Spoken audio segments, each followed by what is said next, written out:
Liga para a cobrança de falta para o time do Corinthians junto à linha de fundo. Autorizado, levantou na boca, voltou com o Serginho.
O ano era 1910. O bairro, o Bom Retiro, em São Paulo. O dia, 1º de setembro. Uma quinta-feira de trabalho. Por isso, Joaquim Ambrósio e Antônio Pereira, pintores de parede, Rafael Perrone, sapateiro, Anselmo Correia, cocheiro, e Carlos Silva, trabalhador braçal, só puderam se reunir depois do batente, já à noite, sob a luz de um dos muitos lampiões a gás que iluminavam as ruas da cidade naquela época.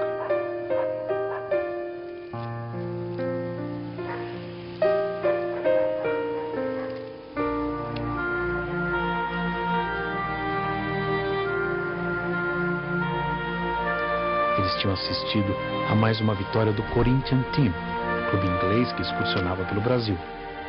Foi em sua homenagem que resolveram fundar o Sport Clube Corinthians Paulista. Um time que nascia pobre, com todas as dificuldades, mas já nascia grande, porque nascia nos braços do povo.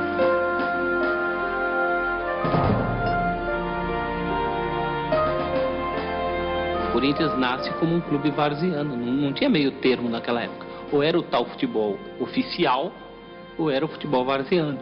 O Corinthians não tinha bala para pertencer ao futebol oficial, até pela sua origem.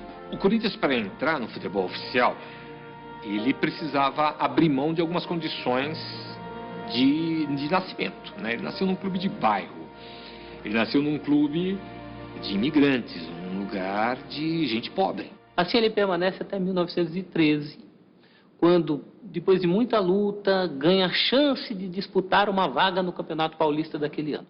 Em seu primeiro campeonato oficial, o Paulista de 1913, o time termina em 4º lugar.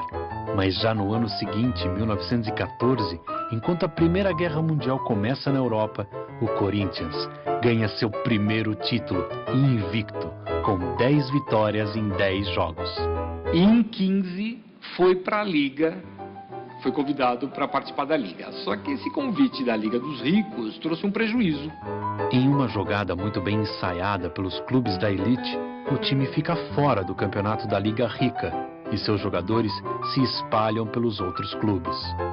Se esses jogadores não voltam para o Corinthians em 16, junto com toda essa crise financeira, com toda essa complicação que se criou, o clube corria um risco de desaparecer.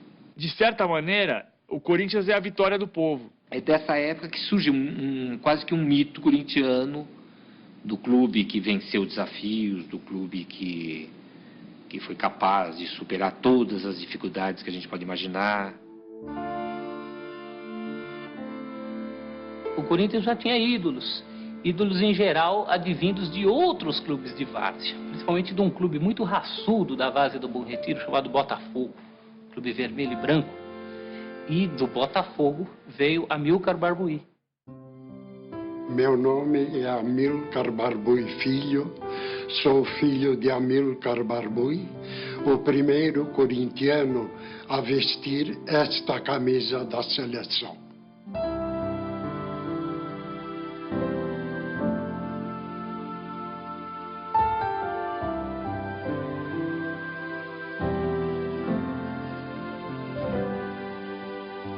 Ele era elegante, calmo, desarmador por natureza, jogava sempre com um lenço branco na mão. Eu não lembro se foi em virtude de alguma pancada que ele recebeu no nariz ou unicamente para enxugar o rosto, mas aquilo era um dos destaques dele. O Corinthians, para o meu pai, era o Corinthians. Era o time do coração dele. Ele jogava por amor, tanto que dizem, quando ele se transferiu para o Palestra Itália, ele jogava com a camisa do Corinthians por baixo. Amilcar é uma figura fundamental para o progresso esportivo do Corinthians. É ele que traz, ele não nasceu no clube, ele veio para o clube, ele é fundamental para estabilizar o clube, para dar todo, ele é fundamental para ganhar a entrada na Liga em 13. Bom, ele era um ídolo. É.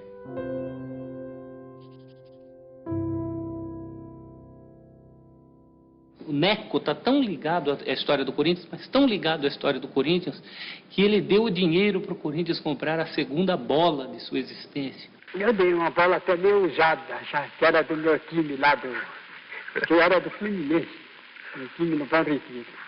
E eu vi o Corinthians lá, coitado, sem bola, sem nada. E eu então tinha uma bolinha boa ali, e eu deixei de jogar no Fluminense, porque tinha que jogar no Corinthians, e dei aquela bola de presente para o João da Silva. São 17 anos a serviço do Corinthians. Não por acaso ele ganhou uma estátua, ganhou um busto de bronze, que desde 1929 enfeita os jardins do clube. O Neco é o primeiro atleta símbolo do Esporte Clube Corinthians Paulista. Pela sua técnica também, jogador de seleção brasileira, campeão sul-americano em 19 e 22, num tempo em que o campeonato sul-americano tinha o peso de Copa do Mundo. Ele era um homem que ia buscar uma bola na defesa, driblava 1, 2, 3 e entregava. E era do tamanho miudinho, mas com uma coragem extraordinária. Rola até hoje a lenda de que o Neco corria atrás do juiz com a cinta na mão. Tudo isso porque num jogo contra o Palestra Itália, ele levantou, foi ajeitar o calção, foi ajeitar a cinta e gesticulou contra o juiz com a cinta na mão. Então, quem estava na arquibancada naquele dia alimentou a lenda de que o Neco teria tirado a cinta para o juiz.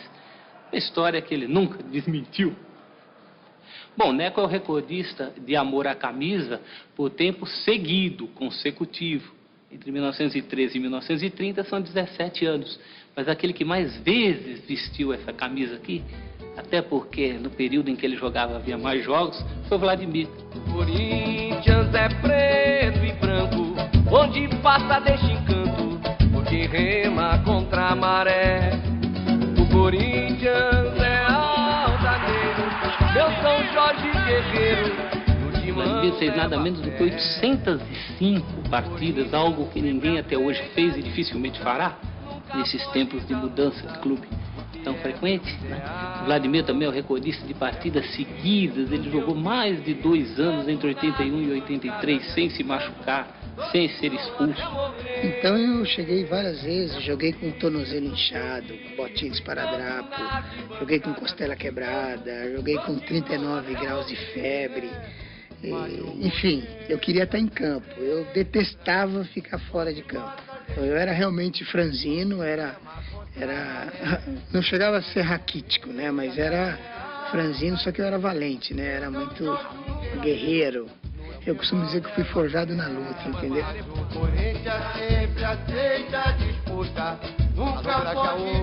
Eu me sinto parte da entidade, é isso. Quando falo em Corinthians, eu me sinto como uma parte integrante do seu complexo, da sua indumentária. É isso que eu me sinto, né? Eu considero que os valores que eu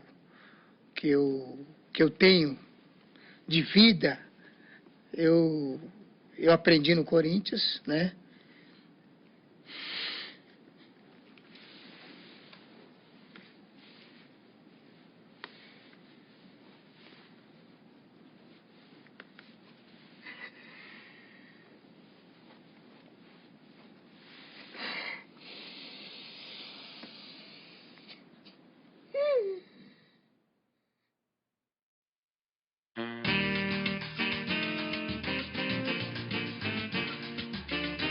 Os loucos anos 20 trazem para o Brasil uma completa mudança de mentalidade. Em 22, ocorre a primeira transmissão de rádio, ainda experimental, realizada durante as comemorações do centenário da independência. São Paulo é sacudida pela Semana de Arte Moderna, que rompe com todos os padrões estéticos e culturais. Um dos expoentes daquele movimento, o pintor Francisco Rebolo, que chegou a jogar no clube, torna-se o responsável pela arte final do escudo corintiano. Corinthians, que recém-egresso da Liga, 3 anos antes, era um clube que ainda procurava se firmar, era um clube que ainda precisava mostrar, jogando contra os grandes, a mesma eficiência que havia mostrado lá atrás, nos títulos de 14 e 16, contra os clubes chamados de segunda linha da Liga Paulista de Futebol. Campeão paulista em um ano especial, o do primeiro centenário da independência do Brasil em 1922. Bi em 23, tri em 24, quando São Paulo é bombardeada durante a Revolução Tenentista e o campeonato tem que ser interrompido. Na volta, o Corinthians ganha com grande facilidade. O Corinthians reina absoluto no futebol de São Paulo. Ponte Grande ficou pequena para o Corinthians. A diretoria, na figura do presidente Ernesto Cassano, foi visionária em 1926 para a compra de um terreno no Parque São Jorge. Tufi, Grané e Deodeb formavam o que se chamava antigamente de trio final. Se enxergava um time do ataque para a defesa. Então lá no final, ou seja, no fim, estavam o goleiro e a parelha de backs. O goleiro era Tufi. A parelha de backs, Grané e Deodébio. Esse era o trio final, não só do Corinthians, mas da seleção paulista.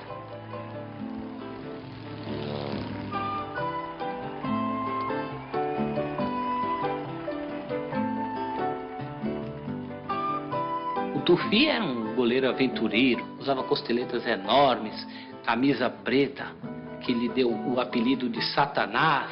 Teve uma vida boêmia, era um jogador galã, dizem um emérito defensor de pênaltis, dizem Tufi, que morreu muito cedo, né, de uma pneumonia dupla, teria evoluído para tuberculose, teria morrido enterrado com a própria camisa do Corinthians. À sua direita jogava o Grané, Pedro Grané. Pedro Grané era um homem, antes de tudo, muito alto, muito forte e dono de um potentíssimo chute, que lhe deu o apelido de 420, o calibre do maior canhão da época, de fabricação alemã. Diz a lenda que o chute do Grané era capaz de entortar munhecas de goleiros. E o Deodébio era conhecido mais pela regularidade, um zagueiro que depois se tornou símbolo do corintianismo. Durante anos foi titular do Corinthians. Ele emenda o tri de 22, 23 e 24 com o de 28, 29 e 30. E o tri de 30 acontece já no comecinho de 31, uma goleada 5-2 na Vila Belmiro em cima do Santos. Para esse jogo na Vila Belmiro, acontece aquela que é considerada a primeira das muitas invasões corintianas, da torcida corintiana, ao território adversário. O Corinthians vai fechar a década de 20 com 6 campeonatos ganhos em 10 disputados. A primeira vitória contra um time internacional, o Barracas da Argentina, foi em 1929, 3-1. Entusiasmado com a brava atuação corintiana, o jornalista Tomás Mazzoni destaca a fibra de mosqueteiros demonstrada pelos jogadores. O apelido pega para sempre e os triunfos internacionais continuam. O Corinthians também goleia o Bolonha da Itália por 6-1, já embalado pelo seu primeiro hino.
Os anos 30 são marcados pelos ventos das revoluções.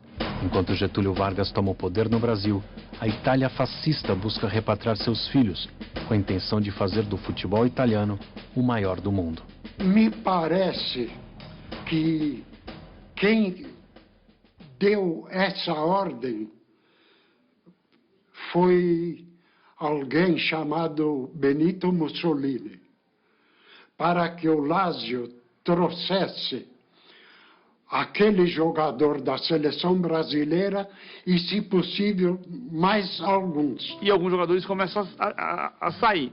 Alguns filhos de imigrantes, filhos de italianos, que sonhavam com a Itália grande, a Itália do Mussolini, em voltar para a terra dos pais. Na Lazio eles já foram como profissionais. Isso suspendeu a moral de todos eles. Mapping Stores ainda era na rua 15 de novembro. Tinha uma vitrina enorme e nessa vitrina eles puseram a fotografia da seleção. Sabe, quebraram a vitrina, arrebentaram a fotografia. Foi a reação do povo por eles terem ido para a Itália. O Corinthians foi o mais prejudicado porque perdeu 4 titulares e perdeu a hegemonia no seu estado, a hegemonia que era claramente sua. A crise vivida pelo Corinthians no começo daquela década é recompensada com mais um tri, o terceiro, recorde até hoje entre os times paulistas. Este foi conquistado em 37, 38 e 39, e o destaque dessas campanhas foi um craque que encantava a todos. Tinha uma tal de Balas Futebol. Eu me interessei, ficava alucinado, ainda mais que havia um distintivo diferente de todos que eu já havia visto em revista, jornal, Esporte Clube Corinthians Paulista. Eu falei, mas que diabo? E depois, folheando, eu vi lá um mulatinho esguio, sabe? Com uma camisa bonita, tal, um tal de Teleco. Aí eu falei para minha mãe: mãe, a senhora já ouviu falar um tal de Teleco? Ela falou: não, eu sei que é do Corinthians. Ele ficava de costas para o gol.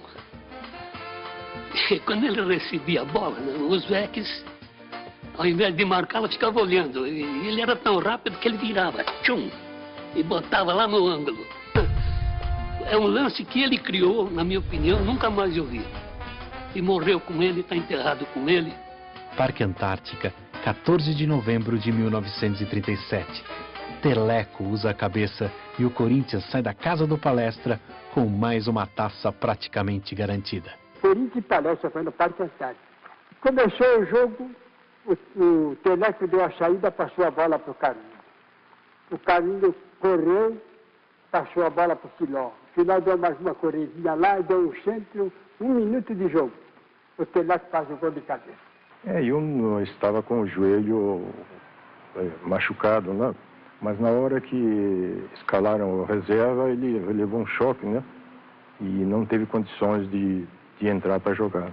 Eu entrei no campo para jogar com a perna dura mesmo, não? O Mulatinho chegou ali na área e pimba. Não tinha castigo. 1-0, acabou. De lá para cá, eles tinham a raiva do Corinthians, eu vou te contar.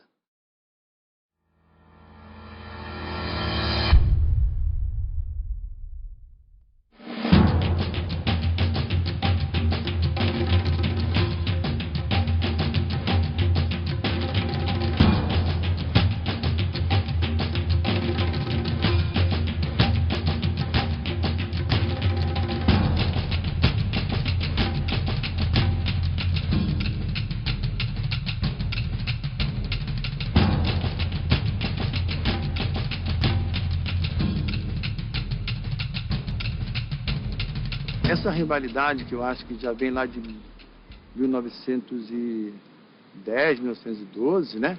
Quando foi fundado os times, quando houve aquela... se desligaram, isso já existe. E o bom que o futebol é isso. O futebol te traz essa incerteza. Você não sabe se vai ganhar, se vai perder, se é favorito, se não é? Eu acho que a rivalidade é importante para o futebol.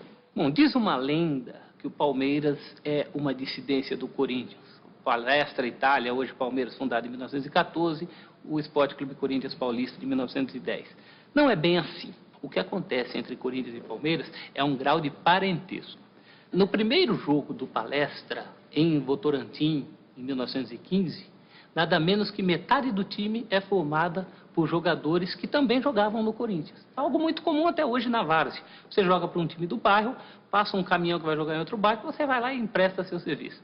Quando a coisa ficou séria, quando Corinthians e Palmeiras começaram a brigar pelo mesmo pedaço de queijo, pelo mesmo campeonato, aí teve que se tomar uma decisão. O Corinthians sempre foi diferente. A gente ia jogar contra o Corinthians, existia mais repórteres durante a semana, os torcedores vinham mais, os torcedores até alguns falavam: olha, nós podemos até perder o campeonato, mas não pode perder do Corinthians. O preparo era diferente, a semana era diferente. O olhar do torcedor pra gente era diferente. Pô, é agora, hein? Poxa, é agora, Ronaldo, agora tem que ganhar desse cara. Porque o palmeirense corintiano tem aquela, né, aquele sarro, né, de um tirar do outro, aquelas coisas todas. É coisa antiga, né? É do porco, é do gambá. Isso aí foi em 79, né? Logo, praticamente já na minha chegada em São Paulo, né, aquele clássico, né? Corinthians e Palmeiras, né? E semifinal, né? Que a gente tinha que tirar o Palmeiras para ir para a final com a Ponte Preta. E realmente eu fiz o gol, né? Foi um gol de canela, chorado, mas a bola entrou no cantinho lá, né? E acabou tirando o Palmeiras fora. E aquele ali pra mim foi o primeiro Corinthians e Palmeiras mesmo. Um jogo difícil, tava 2-1, né, pra gente, né? Tava 1-0, o Jorginho empatou, aí fizemos 2-1. Jogo difícil, o Luiz Pereira, o zagueiro do Palmeiras, e descia. Aí o seu Mário gritava do banco: marca, vai junto com ele, desce pra marcar com ele. Aí o Luiz Pereira desceu, fui uma. O Luiz Pereira desceu, fui outra. Aí o Luiz Pereira desceu, o seu Mário, volta, eu viro você: porra, eu não vou ficar voltando, eu não vou voltar mais. Não vou ficar marcando o Luiz Pereira, pô. Eu sou centroavante, o cara vai e deixa ele ir. O Luiz Pereira foi, nós tomamos uma bola, saímos no contra-ataque, o Ataliba chutou, o João Marcos rebateu, eu fiz um gol. Aí deu uma saída, aconteceu uma coisa, o Luiz Pereira desceu, que aí foi outro contra, os 3 gols igualzinho. Eu acho que foi 38 minutos, 40 e 41. E eu fiquei puto com ele, falei, não vou marcar o Luiz Pereira porra nenhuma, e acabei fazendo os 3 gols em cima, no buraco que o Luiz Pereira deixou. Eu respeito muito o Palmeiras, mas cada vez que eu ganho do Palmeiras eu fico muito contente. Eu acho que a rivalidade é importante para o futebol.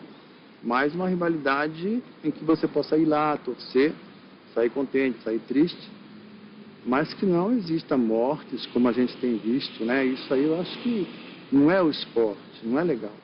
Bom, pelo jeito ele vai bater direto, né? Não tem nem barreira, hein? É o que ele faz, Veloso!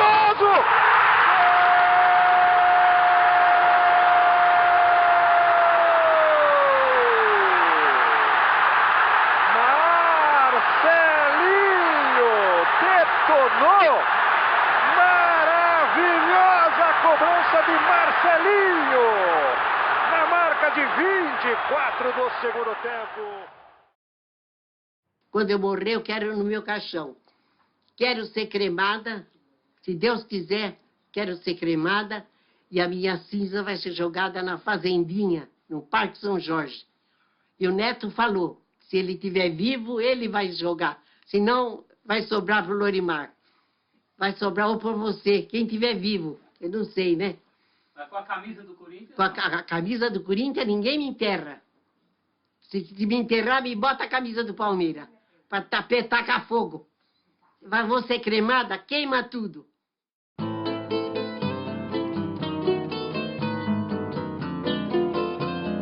São Paulo já não podia parar.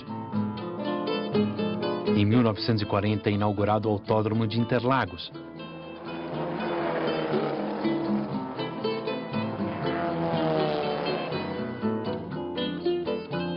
E no mesmo ano surge o Pacaembu, concebido no vale de mesmo nome, que parecia ter sido criado especialmente para abrigar o estádio.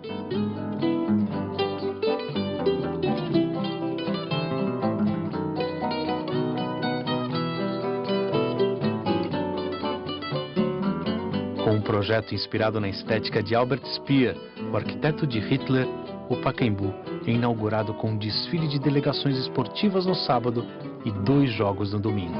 Em um deles, o Corinthians vence o Atlético Mineiro, 4-2. Após a inauguração do Pacaembu, os clássicos se realizam no estádio municipal, mas os jogos de média e pequena importância, o Corinthians continua mandando no Parque São Jorge. A despeito de não realizar partidas com a frequência que deveria, o Parque São Jorge é um símbolo corintiano, é um Vaticano, uma Meca, é o lugar onde o corintiano se sente em casa.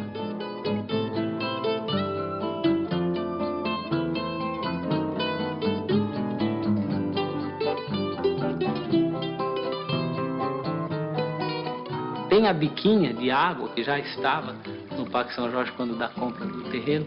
Dizem que quem bebe a água da biquinha vira corintiano para sempre.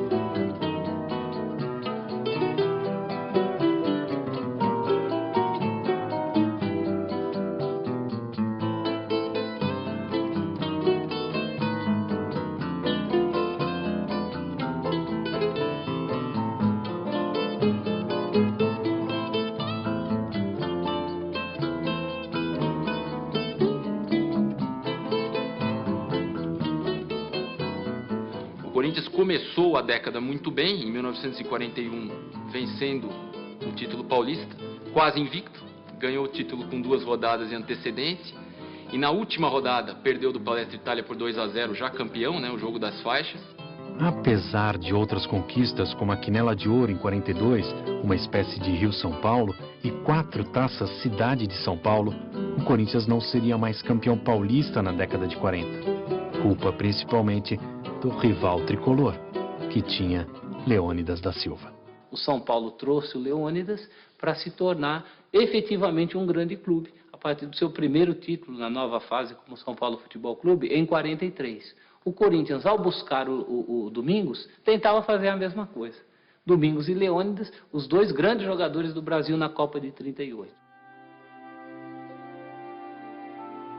Era chamado de El Divino Mestre.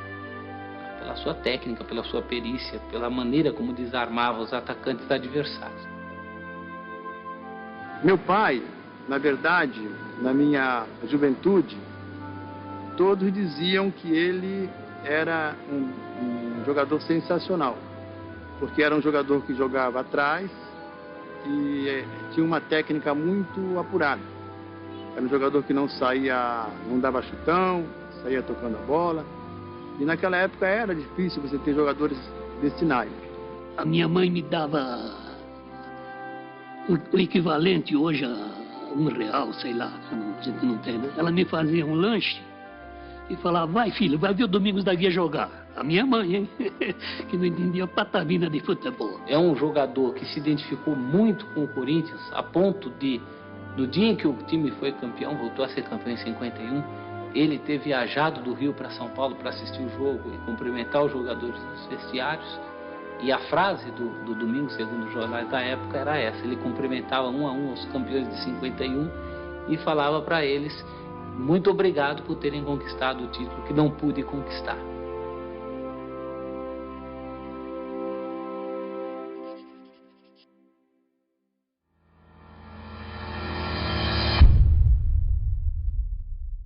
São Paulo é o que tinha um espinho guardado também, engasgado com nós, e nós também tínhamos com eles, né? Nessa época de São Paulo, de 77, eu joguei 5 jogos com São Paulo, os 5 jogos eu fiz gol. Eu sei que acho que 2 ou 3 nós ganhamos de 1-0, e o outro foi de 2-1. Mas entrava Valdir Pérez, eu fazia gol. Entrava Toinho, eu fazia gol. Voltava Valdir Pérez, eu fazia gol. Voltava Toinho, eu fazia gol. O São Paulo sempre fazia alguns golzinhos. Né? Jogar contra o São Paulo sempre tinha que marcar um, deixar um e tal. Aí tinha isso aí, o pessoal brinca também. Contra o São Paulo você gostava de fazer gol contra o São Paulo, né? Quando parecia, a gente fazia, né? Teve um jogo que marcou, assim, esse poder de reação do Corinthians, foi um jogo, eu lembro do goleiro, que era o Rojas, no Pacaembu. Nós estávamos ganhando de 2-0, o Corinthians fez aí nós estávamos praticamente com o jogo dominado, o Corinthians fez um gol, não faltava muito tempo, e aí aquele Pacaembu realmente foi, não sei se tinha cor de torcidas, mas naquele jogo tinha muito mais torcedor do Corinthians, e aí a gente viu que a coisa perdeu de controle, porque virou uma loucura, não tinha mais tática o time dele, então ficava mais imprevisível e era mais a coisa da força. E empataram, e se tivesse mais tempo, eu acho que a gente perderia aquele jogo.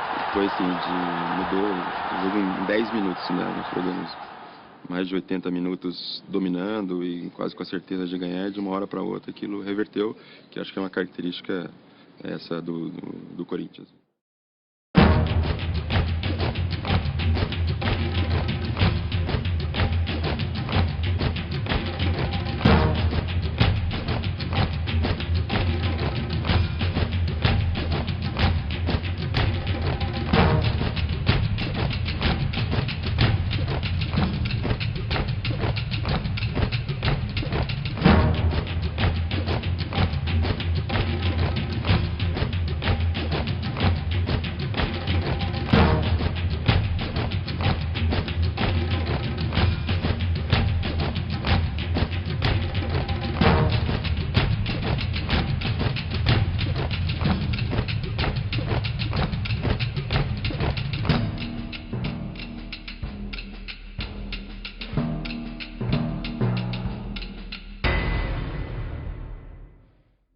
Não é só, o jogador não tem só aquela fase boa, só de fazer gol.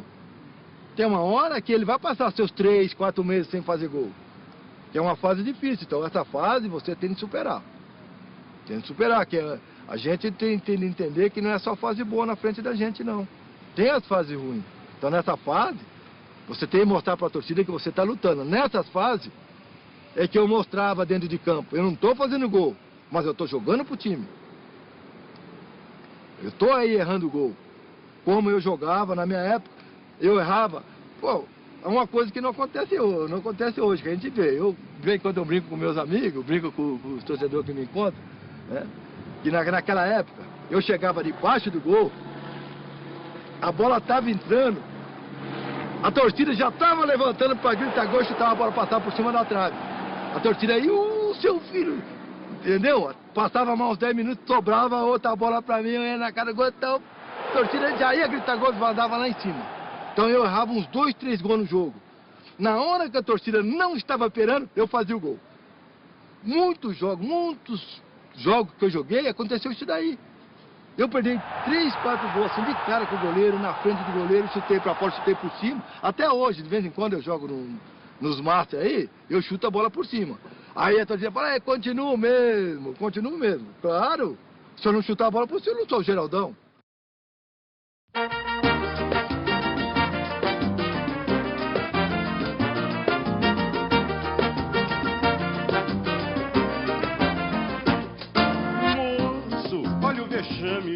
Na virada de 1949 para 50, começa uma reformulação do Parque São Jorge. Vocês querem renovar? Então nós vamos trazer o Luizinho, o Colombo, o Roberto, o Cabeção, o Idário. Gente recrutada principalmente na várzea do Maria Zélia, da Zona Leste paulistana, que era um time de várzea muito forte, muito tradicional. E com essa base, o Corinthians vai dar uma guinada na década de 50. Prejudicando hoje o bom crioulo de amanhã. Será distintamente censurado. Se balançar o corpo, vai para mão do delegado.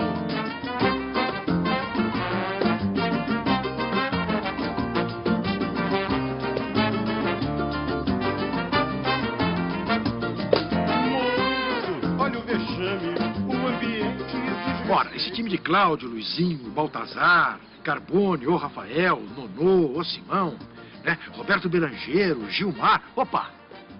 Eram jogadores todos de nível de seleção brasileira. Era um baita de um time, né? Como poucas vezes o Corinthians teve tanto jogador, né? Capaz de servir a seleção brasileira. Cláudio, Luizinho e Baltazar formam a Santíssima Trindade corintiana. Não é à toa que aqui nos jardins do Parque São Jorge há um busto para cada um.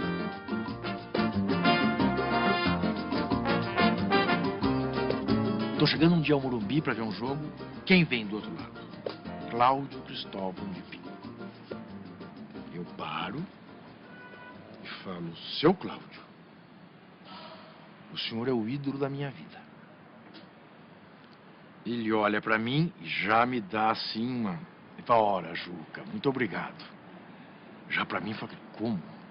Ele sabe quem eu sou. É uma coisa que você nunca imagina, né? Ainda mais diante. Aí eu falei, seu Cláudio, por sua causa, eu comi muito espinafre na minha vida. Ele falou, como? Eu falei, pois é, seu Cláudio, eu era um garoto razoavelmente de saúde frágil e o meu pai, para me convencer a comer espinafre, que eu odiava, dizia que o senhor levava espinafre no bolso traseiro do calção, que era por isso que o senhor jogava tão bem. Eu levei anos, seu Cláudio, para descobrir que calção de jogador de futebol não tem bolso. Mas aí já tinha comido muito espinafre. Celcinho, ele ficou com os olhos cheios de lágrimas, me abraçou e falou assim, puxa, que bom, então eu servi para alguma coisa. O Cláudio, além de maior artilheiro do Corinthians, ainda contribuiu decisivamente para muitos gols do segundo maior artilheiro da história do Corinthians. Dizia o Baltazar que com os pés ele nunca foi tão bom, mas com a cabeça nem Pelé foi tão eficiente quanto ele. Era o cabecinha de ouro. A Elza Laranjeira não gravou gol de Baltazar? Você lembra? Gol de Baltazar... Salta o cabecinha, 1-0 no placar.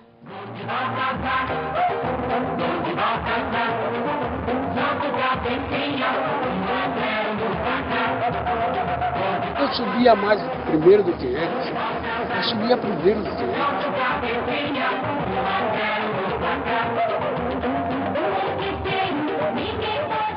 Eu pegava o botão e pá, com o Baltazar. É gol do Baltazar.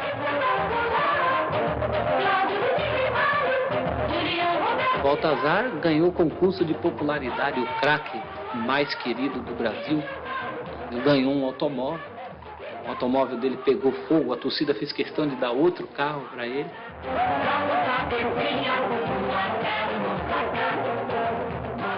O Luizinho foi o que mais encarnou a mística de ídolo corintiano, que era tanto tecnicamente um craque, um jogador driblador, irreverente, tecnicamente brilhante, mas também um ídolo no sentido de que entendia a alma corintiana.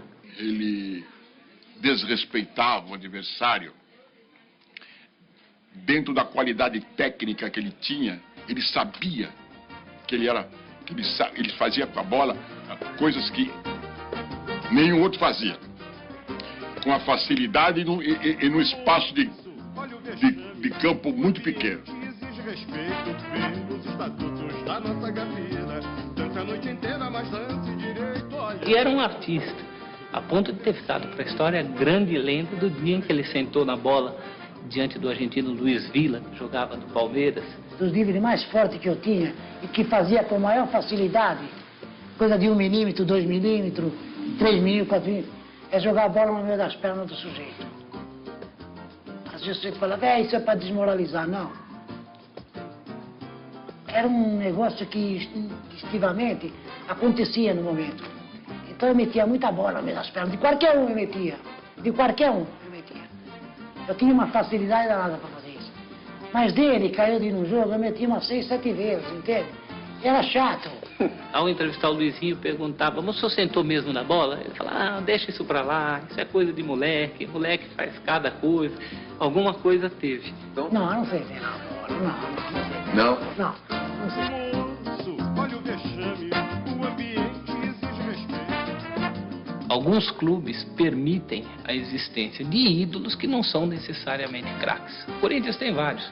Birubiru, Ezequiel e o Idário talvez seja o primeiro de todos eles. Idário jogava o canhoteiro, eu ouvi algumas vezes, no alambrado aqui, no Pacaembu. Poderia não ser um baita, tecnicamente um baita jogador. Mas o cara era foda. O espanhol não tinha a menor dúvida. Dava-lhe uma ombrada e eu jogava no alambrado. E a torcida vinha abaixo, né? Era a raça corintiana. Essa mistura de raça e habilidade dá ao Corinthians o domínio do futebol paulista e brasileiro no começo de década. Em 1950, o time ganha o Rio-São Paulo. Em 51, o ataque formado por Cláudio, Luizinho, Baltazar, Carbone e Mário ultrapassa, pela primeira vez no profissionalismo, a barreira dos 100 gols. Faz 103 e devolve ao Corinthians o título paulista depois de uma década. Em 52, vem o Bi. Em 53, o Rio-São Paulo. Em 54, o Bi no Rio-São Paulo. E a histórica conquista do 4º centenário. Prejudicando hoje o bom crioulo de amanhã. Será distintamente censurado. E balançar o corpo vai falando delegado. O mínimo de decência para o ambiente familiar.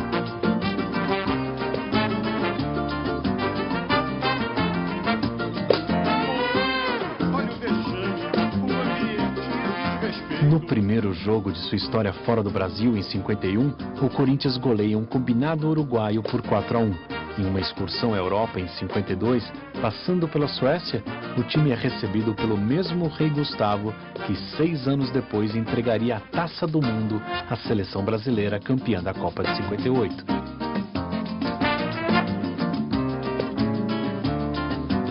No ano seguinte, 53, é campeão da pequena Taça do Mundo na Venezuela, derrotando Roma e Barcelona.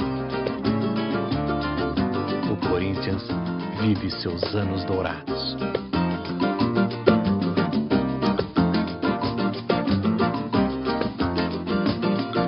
Será distintamente censurado. Se balançar o corpo vai pra mão do delegado.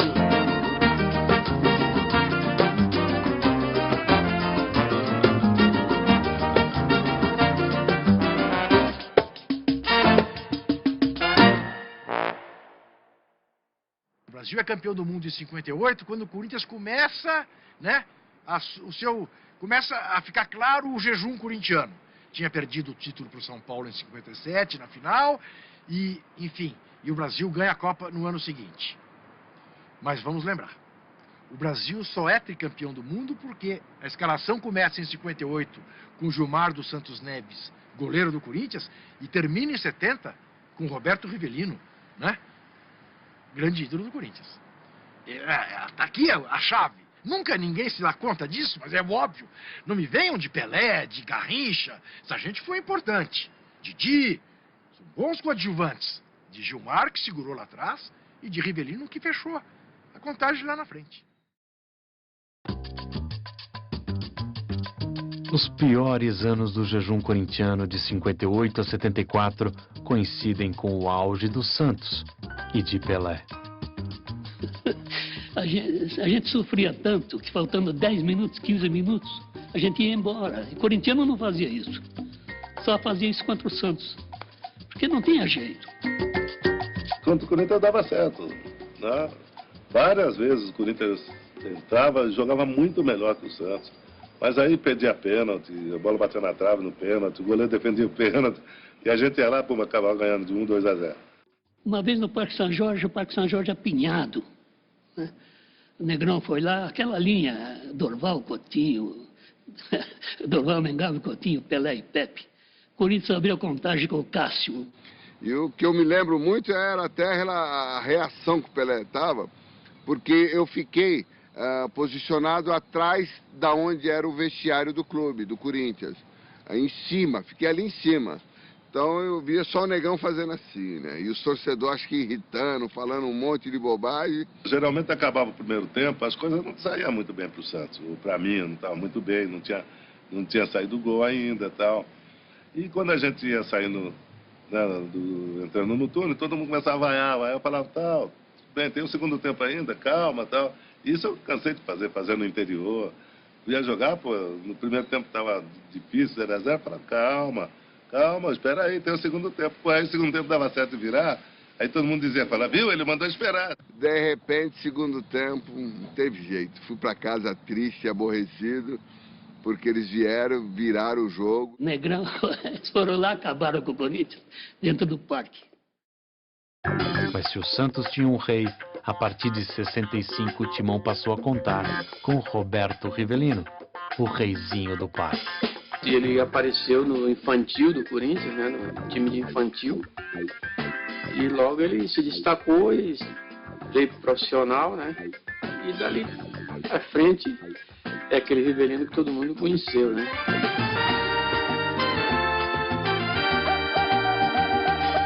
Não, o Rivelino era um jogador muito agitado, muito agitado, né, gostava de agitação, de falar, e a chuteira mais velha que tinha, ele gostava de jogar com aquela, né? E é com Rivelino em campo que o Corinthians enfim se vinga de Pelé e quebra o tabu de 11 anos contra o Santos.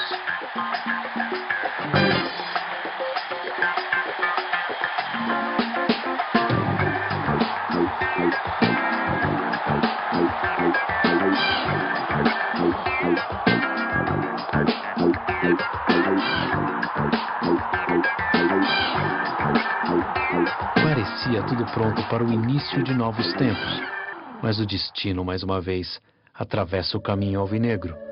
Um acidente de carro na Marginal Tietê leva 2 jovens talentos corintianos, o lateral Lidu e o ponta esquerdo Eduardo.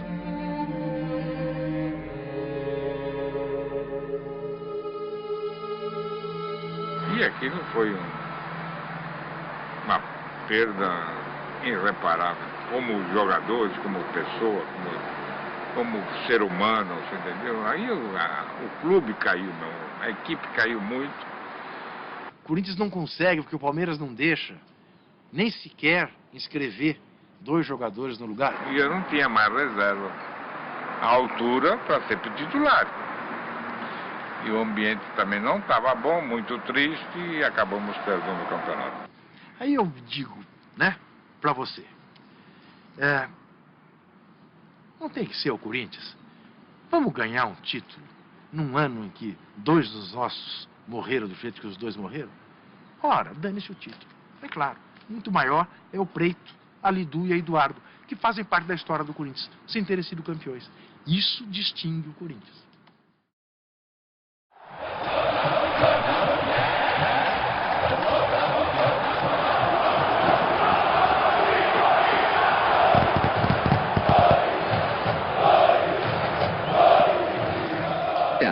A Aviões da Fiel nasceu Primeiro, da vontade de um grupo de torcedores que toda vez sentava junto, não tinha torcida organizada. Então foi na garagem da casa do meu avô, lá na Alameda Santos, que em 1969 a gente se reuniu, os 12 fundadores, nos reunimos a primeira vez, para decidir como que a gente ia formar essa torcida organizada e que nome ela teria. A gente teve várias sugestões de nomes, Carcarás da Fiel, alguém deu uma sugestão de, então vamos botar o nome de Gaviões da Fiel, inspirado nos dragões rubros-negros, né? Porque o gavião representa independência, força. Não tinha ideia que um dia a Gaviões fosse tornar o que ela se tornou. Eu acho que eu me orgulho de eu ter começado um movimento, que depois o povo, né, quem fez a Gaviões foi o povão da periferia, não foi o Chico Malfitani, o Igor, não, foi o povão mesmo, o povão corintiano da periferia que fez esse movimento. Então mostra a capacidade que o povo da periferia, o povo tem de se organizar, de fazer um movimento. A gente tem hoje 87 mil sócios, né, desde os primórdios aí de 1969, e hoje a gente tem a gente é uma grandeza, né? Assim, eu costumo dizer que aonde o Corinthians estiver, Gaviões vai estar lá. O objetivo da Gaviões da Fiel nunca foi a guerra física, era a guerra do ponto de vista das ideias. Tanto que na época, quando começou a campanha da anistia, Gaviões foi na Gaviões que se levou pela primeira vez uma faixa pedindo anistia ampla, geral e restrita num evento público. Não existe um prazer, alguma coisa que me dê mais prazer do que você gritar um gol do Corinthians ali no estádio, num jogo Corinthians e São Paulo, uma final de campeonato, aquela, sabe, quer dizer, aquela paixão de se abraçar o desconhecido do teu lado, o cara suado, tá fedido, eu também tô fedido, o cara tá cheirando a alho, tá, entendeu? Você abraçar o cara, irmão, quer dizer, chorar, vibrar, então...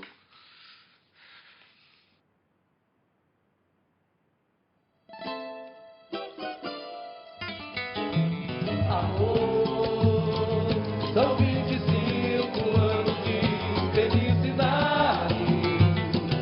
Amor, nossa bandeira vai cobrir toda a cidade.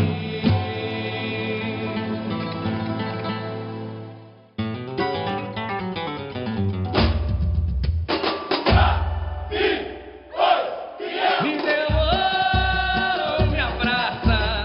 Viaja comigo pro céu. Olha o Fiel chegando. O caminhão levando a taça, com muito orgulho pra Devida Fiel. Me deu ouro, me abraça. Viaja comigo pro céu. O caminhão levando. E a gente tem o nosso segmento do carnaval, que também é um segmento muito especial, né, que todas as pessoas que já passaram por aqui, que estão aqui até hoje, já conduziram isso também com amor, para mostrar para o corintiano no mundo inteiro que a gente consegue fazer uma festa bonita para homenagear o Corinthians. Né? Então, assim, a partir do momento que a gente está dentro do sambódromo desfilando, a gente está representando o Corinthians, a grandeza da torcida. É inexplicável, assim, não consigo entender. Eu, assim, não sei se é certo ou errado, mas eu comparo ao amor que a gente tem por um filho. Eu sou mãe e eu faço essa comparação. Cada qual no seu lugar, mas é a mesma comparação, é o mesmo amor. É complicado, assim, explicar com palavras. Realmente é sentimento puro. Te amo de verdade, vou te levar pro infinito. Vai, Corinthians! Vai, Corinthians! Vai, vai lutar! Vai, torcida fiel! Ela passou Jorge, ele vai. Os outros times são torcedor. Um corintiano é militante. Ou seja, ele acredita mais, ele briga mais. Ou seja, ele não é Corinthians quando é campeão. Ele é Corinthians quando perde, ele é Corinthians quando empata, ele é Corinthians quando ganha. Ou seja, nós, na verdade, nos sentimos a razão de ser do Corinthians. A torcida do Corinthians joga, as outras assistem. O Corinthians joga, as outras empurram. O Corinthians joga, as outras aplaudem. O Corinthians joga, ela veste a camisa. Não estou exagerando, não. Ela faz o time ganhar, faz o time ganhar. Sem desrespeitar as outras, que quando podem, ajudam. Mas a do Corinthians ajuda mais.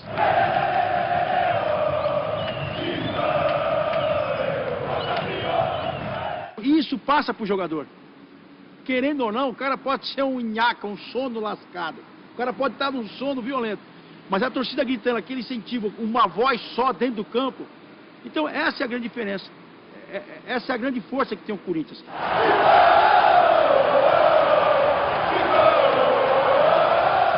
Por isso que o corintiano tem que chegar cedo no estádio. Até todo mundo colocar, tá dura, meia chuteira, tá dura, meia chuteira, tá dura, meia chuteira. Isso não pode demorar muito, senão o jogo começa e está sem os jogadores.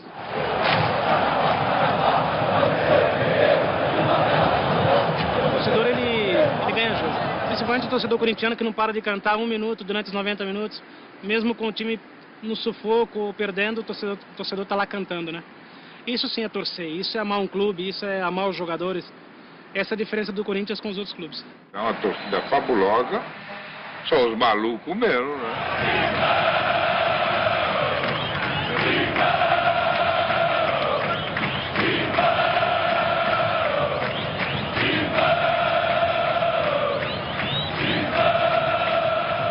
Qualquer torcedor que é fanático faz qualquer loucura. Cheguei a apanhar.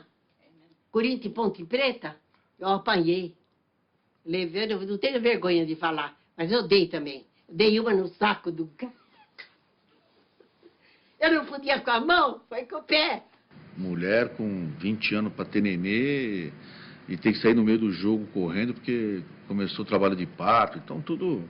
Corintiano é diferente mesmo. Tem gente que passa fome para pegar um dinheirinho para juntar e para ir pro Corinthians, pro jogo. Para onde o Corinthians for. Eu agora, mesmo com o presidente, eu vejo pela internet. Ou seja, um tempo dentro o Corinthians jogou, eu estava num país, era 3 horas da manhã, sabe, deixei ligado para assistir o jogo. Você não viu eu no estádio, meu filho? Você precisa ver eu no estádio. Eu escandalizo até a mãe que está morta. É mole, não é mole, não. Uma vez, um rapaz ficou 3 dias na porta do hotel para ganhar uma camisa do Corinthians. Quando nosso diretor conseguiu uma camisa para ele, ele chorava. Eu estava na arquibancada. Eles paravam de gritar Corinthians e eu olhava para cima, assim, porque eu ficava sempre no cano, em primeiro lugar. Cambada de viado, filhas da puta, vamos gritar Corinthians.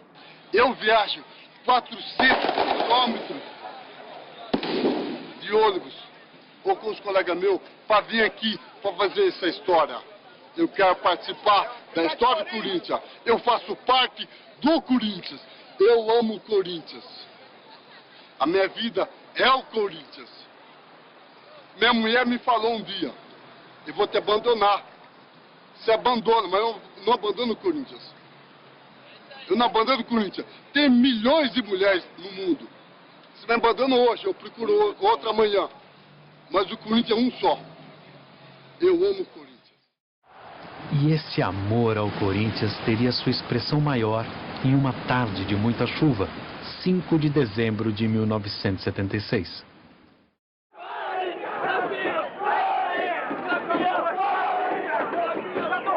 Foi um negócio coletivo de São Paulo inteiro, né? Aquela coisa de você chegar no Rio de Janeiro, né? E olhar a Copacabana e ver os caras de calção de lã amarrado com corda, em Copacabana os carioca, aquelas cariocas todas bonitinhas, olhando aquele bando de loucos, né? Tocando tambor, comendo frango com a mão. A estrada era um espetáculo, era carro passando, buzinando, os ônibus passando. E chegou lá no Rio, já viu, né? Quem manda é nós. Quando o Corinthians entrou no Rio, acabou todos os bebida, sanduíche, acabou tudo. Você não sabe o que eu vi de arte com a bandeira do Corinthians, 5 horas da manhã. Indo lá para o estádio, eu falei, mas o que é? Mas eu chorei tanto.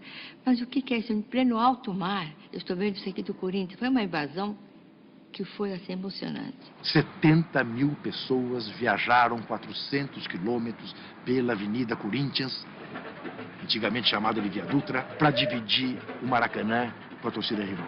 E pegamos o ônibus e vai embora. Passa o Santa Teresa, que negócio todo, para você chegar no Maracanã dá uns 5 quilômetros. Estamos olhando aqui pela janela, tá? Aí vimos um ônibus, Corinthians, tá. Aí o 2, põe 3. Pô, passou 1 quilômetro, falei, pô, entra um pouquinho, pô, tanto ônibus, assim, não tô entendendo. E a torcida descendo aquela bandeira, porque tinha bandeira na época. Cara, mais ou menos, andamos 4 quilômetros de ônibus. Falei, Moisés, tem alguma coisa errada, não é possível, os caras têm tanta gente assim aqui. Então. De repente, o Corinthians tomou conta do Maracanã. Ou seja, eu nunca vi demonstração de mais amor de um time do que essa. Quando a gente chegou no Maracanã, normalmente a gente chegava num canto, mirava onde a gente ia ver a nossa torcida para cumprimentar. Eu sempre entrava na frente, puxando o pessoal todo. E quando a gente subiu a escadaria, a gente olhou, poxa, para onde a gente vai? O anel todo tomado. Que o placar não é seu. Autorizado o menino. Levantou para a boca da botija. Subiu o Geraldo de cabeça pro gol.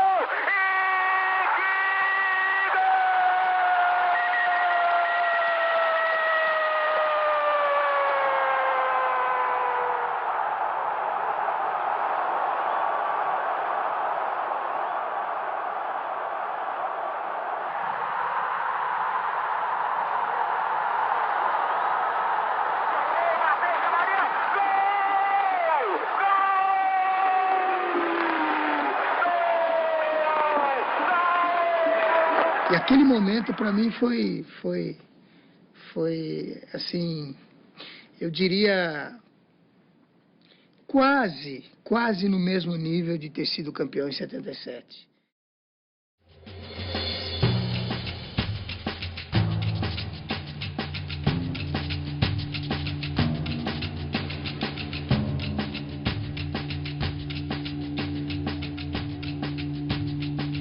Eu vou te contar uma coisa, bicho. 22 anos, num time do tamanho do Corinthians, ficar sem um título é dolorido.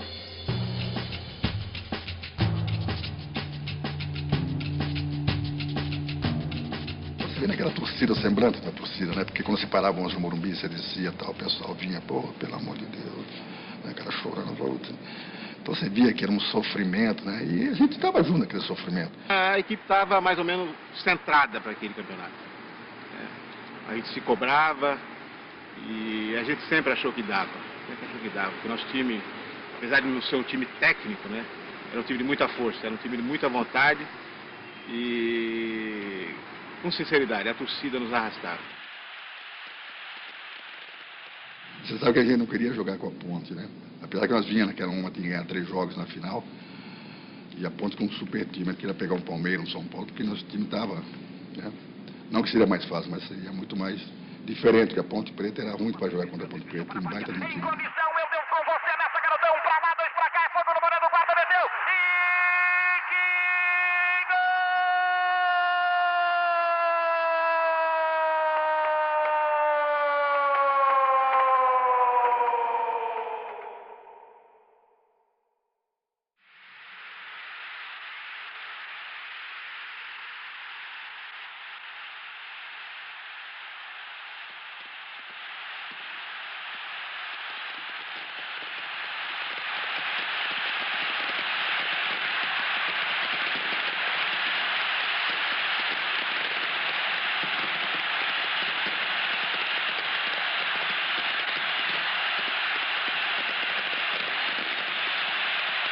O Morumbi sempre 46 mil pessoas.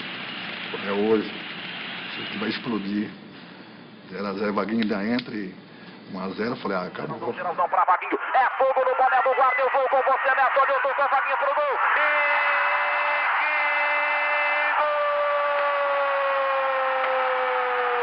Aí demos essa infelicidade, né? Tomar aqueles 2 gols. Expectativa, correu, bateu pro gol. Gol! Do meio da avenida, sobrou o rebote, Rui Rei, olhou, tocou pro gol. Gol!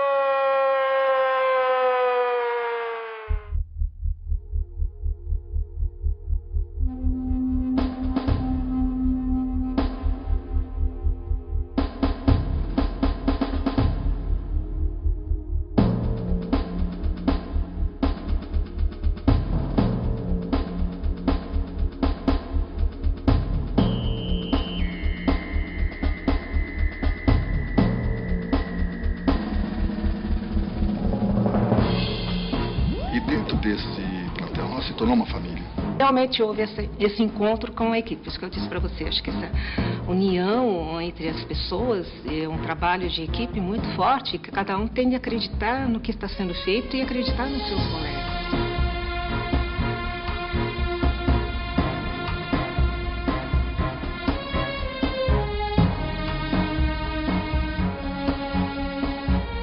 Brandão, por exemplo, foi para mim um dos célebres, uma pessoa importantíssima naquela conquista, pelas atitudes que ele tomou antes, né, da final.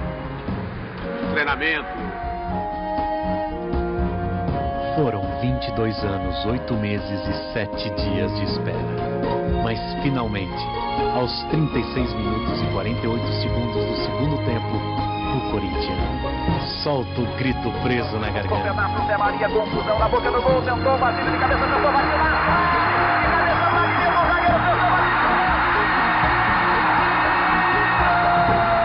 Aquele gol que parecia que não saía. Aquele chute, aquela bola na trave, aquela cabeçada do Vladimir, depois daquele chute do Basílio entrou. O gol do Basílio, vê na hora certa, vê no final, porque se vê um pouco antes podia dar mais complicação, né? E vê na hora certa e deu alegria a todos os corintianos. O torcedor corintiano ele tem que o coração vir na boca. Mas se não fosse assim, também não era o Corinthians. Concorda comigo? Não era o Corinthians, não era essa torcida. Essa torcida que, pra mim, é o orgulho que eu tenho.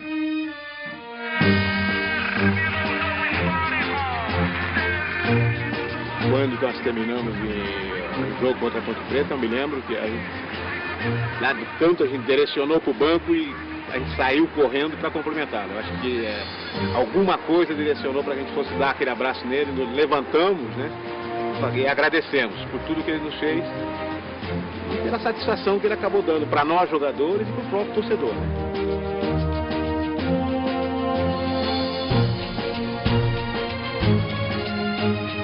Força dessa torcida, que para ele tinha uma coisa muito forte, e isso ajudou ele bastante. A torcida também ajudou meu pai muito nesse desafio. No final do jogo, é uma coisa que você, meu Deus, o que é isso? Foi uma coisa, todo mundo ficou louco. Para sair do estádio, ele falou, como é que eu vou sair daqui? Falei, minha irmã tinha um lenço, eu falei, sempre põe um lenço você. E fecha bem o paletó e a gente sai numa boa, né? E ele da mulherzinha que estava com... Eu dirigindo o carro, mas tonta que eu fui, né? Porque se alguém me conhecia, tá dirigindo o carro, me conhece. Aí ele estava atrás do banco, quando eu desço a rampa lá da... Ah, dona Marlene! Seu Vicente de mulher, seu Vicente de mulher. Ele tava... Foi uma coisa impressionante.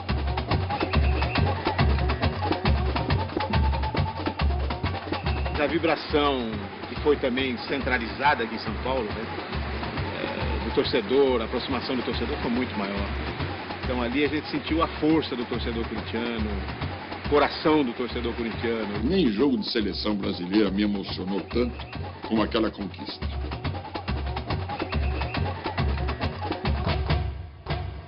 Então, cara, quando você para... Aí a ficha cai, né? Falou, pô, cara, peraí, foi campeão pelo Corinthians. Corinthians, você é a nossa paixão mesmo.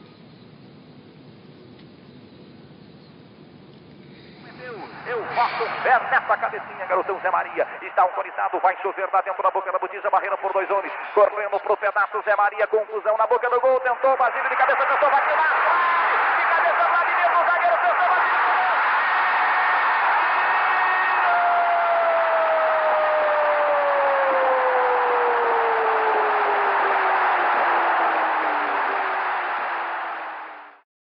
O Corinthians sempre arrastou multidões e sempre arrastou fanáticos pelo futebol, então não tem jeito. Aquele que não se contagiasse durante o jogo com essa torcida, brincadeira, não servia para jogar mesmo. No timão, pelo menos no timão não servia. Então o Corinthians, o que eu falo que o Corinthians não é para qualquer um, é porque é isso. O torcedor do Corinthians gosta do Corinthians. Ele vai se apaixonar por você depois que você parar. Enquanto você está jogando no Corinthians, ele gosta do Corinthians. Pouco está se lixando se você é o Pelé, o Birubiru, o Casagrande ou o Sócrates. Joga, corre e luta. É o Corinthians que interessa. Então essa é a grande diferença. Essa é a grande força que tem o Corinthians. Por isso que o Corinthians consegue dessas arrancadas e mudar o jogo, virar o jogo, fazer a equipe crescer. E o jogador só tem que se entregar todo. Toma, tô aqui pro jogo. Eu tenho uma admiração pelo Zé Maria inacreditável, porque eu venho da geração do Super Zé. Eu sou o torcedor do Super Zé. Aquela imagem da final de 79, camisa branca do Corinthians contra a Ponte Preta, tudo cheio de sangue, do Zé Maria, foi em 79, não foi? Meu, lá é sensacional. Lá é típico, além de ser o cara absolutamente comprometido com a causa, né? Ainda tá sangrando, voltando à cama. Aquela imagem representa, o cara deu sangue pelo Corinthians. Meu, ganhou a torcida que é isso. A torcida do Corinthians quer que você deu sangue por ela. Pode ser literalmente, como foi o Zé Maria, tá? Mas pode ser brigando, cara. Acho que ali eu senti o torcedor lato, né? O ídolo é diferente do craque. O craque é o jogador de fino trato com a bola. O ídolo é mais que isso. O ídolo tem coração. Ainda mais num time como o Corinthians. Você pode discutir se o Idário, se o Zé Maria, se o Vladimir foram craques. Mas ninguém discute que eles foram ídolos. O ídolo é mais que o craque.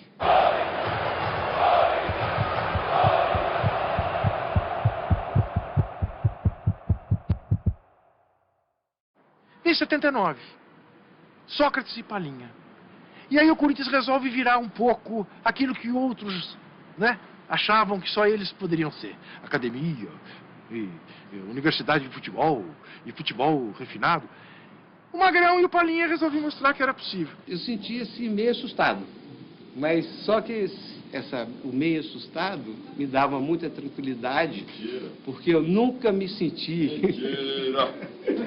Mentira! Baixinho, para de falar mentira, rapaz. Dá licença, menino. Som. Não, esse aqui não. Cadê o cabelinho? Cadê o cabelinho? Vai mais de 20 anos que eu não vejo essa coisa. Ele falou 30. 30 já? Você tá velho, hein? Porra, você tá velho. Eu sou avô ainda. Nós tínhamos uma simbiose. O meu cérebro com as pernas dele. É inteligência com as pernas, né? Depois que você saiu, eu fiquei atrás de um até o Biro pegar no breu.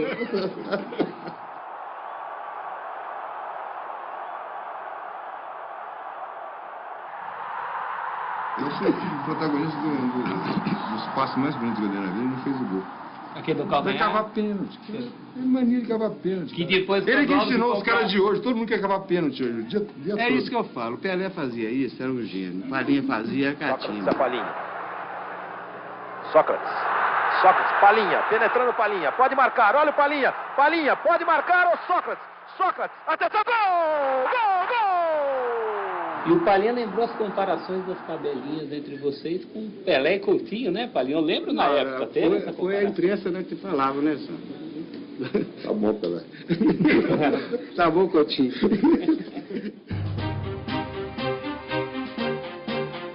No Brasil do começo dos anos 80, abertura política, fim da censura e diretas já eram as palavras de ordem. No Corinthians, democracia. A democracia corintiana. Era um momento muito importante, porque os jogadores ajudavam a decidir as coisas, os jogadores davam palpite, davam opinião, ou seja, não era alguém mandando, era um coletivo decidindo as coisas. E foi um momento em que o Corinthians ganhou muita coisa. Então eu acho que a democracia corintiana foi um exemplo. Obviamente que os cartolas, sabe, falavam mal, que alguns cronistas esportivos que não gostavam da democracia falavam mal. A grande maioria da imprensa era contra a democracia corintiana, mas era a esmagadora maioria era contra. Isso é farsa, isso é bagunça, isso é justificativa para jogador faltar, para jogador não concentrar, para jogador beber. E ali nós juntamos um monte de gente que, se não tinha articulação política, se não tinha discurso político, tinha sensibilidade política. Chamar a responsabilidade também. Tinha sensibilidade, porque não dá para fazer... Tem que ter um retorno, né, também, né? Não dá para você fazer um movimento daquele em que o auxiliar de roupeiro tinha o mesmo peso que o diretor de futebol, ou que o jogador da seleção, que era eu, o voto dele tinha o mesmo peso. Não dá para fazer isso com duas pessoas. Todos estavam envolvidos, obviamente, todos estavam envolvidos. Cada um com o seu estilo. Na época dessa mudança, uma conversa franca com o técnico e com a própria direção, dos casados não concentrarem, virem na hora do jogo, o solteiro concentrar um dia antes, que era normal. Então, eu acho que foram mudanças positivas que veio para o bem do esporte no modo geral. A proposta de fazer uma autogestão era um barato, né? Você imagina um país numa ditadura, criarmos uma discussão política em cima da autogestão. Nós escolhemos o nosso chefe. que se perguntava para jogador do Corinthians, não se perguntava para ninguém. Acabou aquele negócio de... E aí, o que você acha? E o cara respondendo, não, eu darei tudo de si para essa torcida. Não, começou a acabar com esse tipo de coisa, sabe? Começou a se perguntar o que você pensa disso, e política, e cinema, e música, e sociedade. E os jogadores começaram a ser porta-voz de um movimento realmente democrático em todos os sentidos, não no sentido político, no sentido de vida. O Corinthians vira nacional, de fato, em 82, 83, menos pelo bicampeonato paulista e mais pela discussão que o Corinthians suscitou no Brasil inteiro sobre como devam ser as relações trabalhistas num clube de futebol e também no embrião da campanha das diretas. Repita aqui, doutor! Repita aqui! Se a emenda for aprovada, você não vai embora do nosso país! Eu acho que é o momento em que o futebol fica inteligente no Brasil.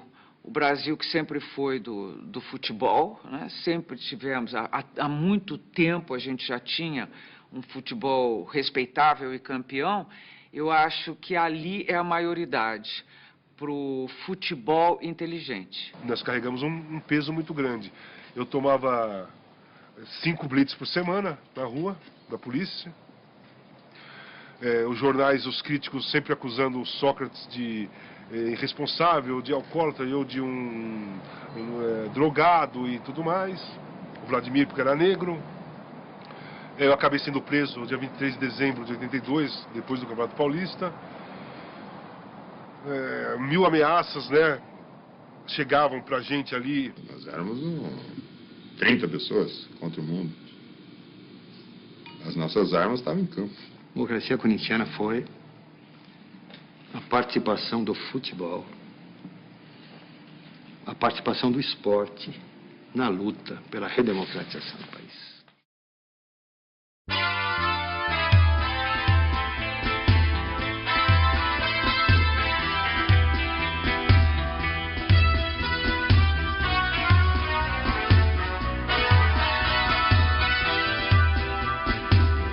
Salve o Corinthians, o campeão dos campeões, eternamente dentro dos nossos corações. Salve o Corinthians, de tradições e glórias mil. Tu és orgulho dos esportistas do Brasil. Teu passado é uma bandeira, teu presente uma lição. Figuras entre os primeiros do nosso esporte pretão. Corinthians grande, sempre altaneiro. És do Brasil, o clube mais brasileiro. Salve o Corinthians, o campeão dos campeões, eternamente dentro dos nossos corações. Salve o Corinthians, de tradições e glórias mil. Tu és orgulho dos esportistas do Brasil. Depois de conquistar o Brasil com suas ideias, o Corinthians conquista, no fim dos anos 80, mais um título de centenário, o da abolição. Faltava ainda um brasileiro, que não demorou para chegar.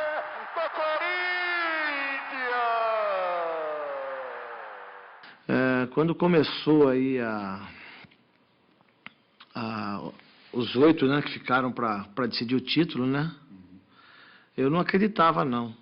Pra falar a verdade, ninguém acreditava. 90 é uma coisa de louco, né? O Corinthians ganha um campeonato com um time que, na verdade, tinha um grande jogador que o carregou nas costas, o Neto, né? O Neto está para a conquista do Corinthians em 90, assim como o Maradona está para a conquista da Argentina em 86 e o Mané Garrincha para a conquista do Brasil em 62, não tenho a menor dúvida disso. E o Corinthians contra um São Paulo de Tele Santana, muito mais forte na final, depois de ter passado pelo Atlético Mineiro, que também era melhor, pelo Bahia, que também era melhor. Tem o escanteio cobrado do lado de cá, subindo o Giba, meteu no buraco do Corinthians!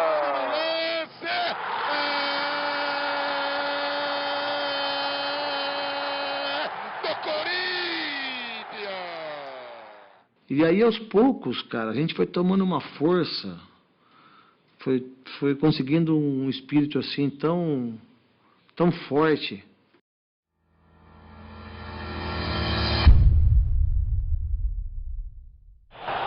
O Corinthians vai tentar o seu primeiro título brasileiro.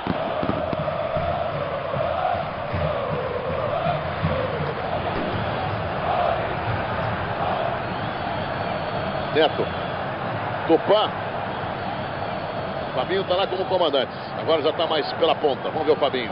Bom lance do Fabinho. Bom lance do Fabinho. Tupanzinho. Fabinho fechou. Grande. Entre as pernas. Fabinho. Olha o gol. Olha o gol.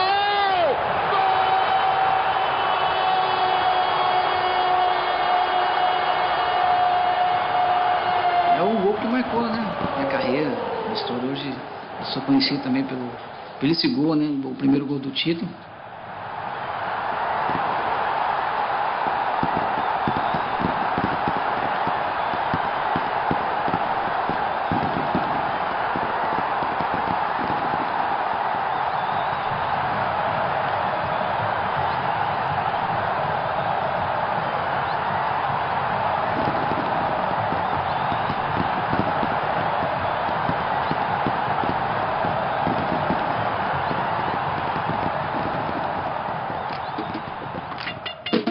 Em janeiro de 94, a sirene da Fazendinha anuncia uma nova esperança. Marcelinho chega do Flamengo para se tornar um dos maiores ídolos de toda a história corintiana. Com ele, o Timão fatura sua primeira Copa do Brasil em 95.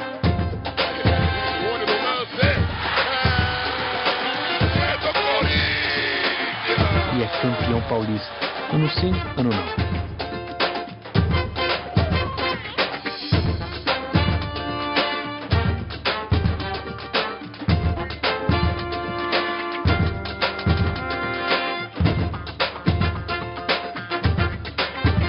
Marcelinho é um dos grandes responsáveis pelo domínio corintiano no final da década. Olha, em 99, em 98, em 2000, quase ficou monótono ser corintiano. Pintou, vingou, bateu! Gol!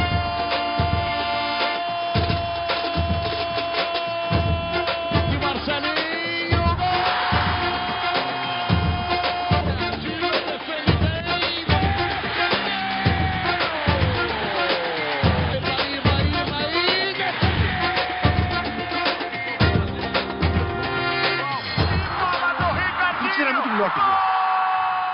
Quando foi bicampeão brasileiro, ganhando as duas finais de times mineiros, fizeram de tudo, arbitragens horrorosas contra o Corinthians, e mesmo assim o Corinthians passou por cima e acabou campeão. Sabe, a gente fala, pô, vamos arrebentar hoje, vamos dar show hoje, vamos passar por cima hoje, vamos pra porrada hoje, vamos.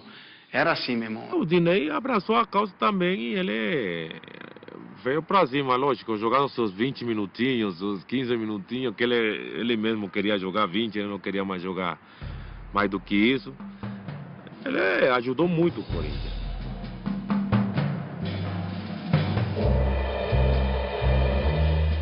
Chegou o Marcelinho, cortou por dentro, Edilson na cara do gol, vai bater, olha o gol, Dinei! Gol! O pessoal tá recuando, ele agradeceu, olha o gol! Aí eu brincava com o Rico, falando, Rico, bola desse time sou eu. Você joga 90 minutos, vocês não resolvem nada. Bola só aqui, você joga. Em 20 minutos, resolve mais que você. Esse vagabundo de fogo. Dividiu, ganhou, olha o gol!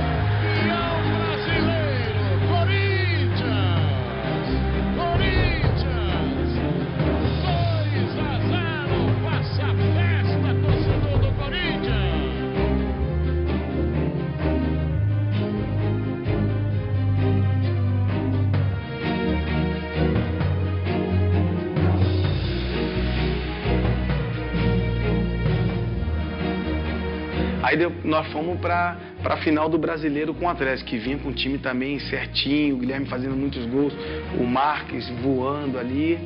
E daqui a pouco, não sei quantos segundos, o Atlético faz um gol. Daqui a pouco faz o segundo, 2-0 ali. 2-0 pro Atlético, e 2-1, e 3-1 pro Atlético. E já não era a mesma história do Cruzeiro, porque o Cruzeiro foi 2-2, e aí 3-2. O segundo jogo é uma vitória de 2-0 no Morumbi.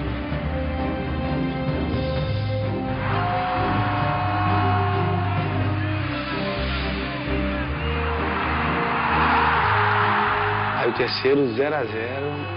Lembro que ainda carimba uma bola na trave lá de falta, que poderia já eliminado tudo. O título era do Corinthians de novo. E mais uma vez, por merecimento, muita alegria, conquistamos o segundo título não, né? Mas o terceiro título brasileiro, um bicampeonato.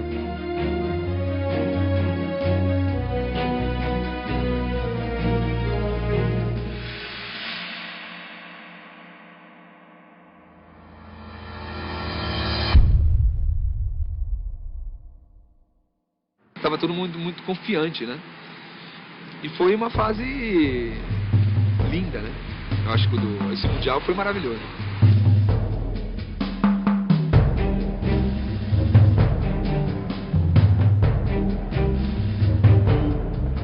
Pra nós foi ótimo, porque tava Real Madrid, tava Manchester, tava todos os maiores clubes do mundo, podemos dizer, tava participando, né? Era uma responsabilidade muito grande, né? Tá ali jogando coisa com o Real Madrid e aquela pressão, né, do Corinthians querer ser campeão mundial, a torcida cobrar, a imprensa tá atrás também. A responsabilidade, óbvio, já tava grande. Bom lance individual, bateu pro gol, Marcelinho, grande lance, bateu pro gol, passa direito, cuidado! Tinha 25 mil corintianos no Maracanã, porque era o que tinha de ingresso para o corintiano comprar. Se tivesse mais ingresso, teria mais gente. Brincou na trave, gol!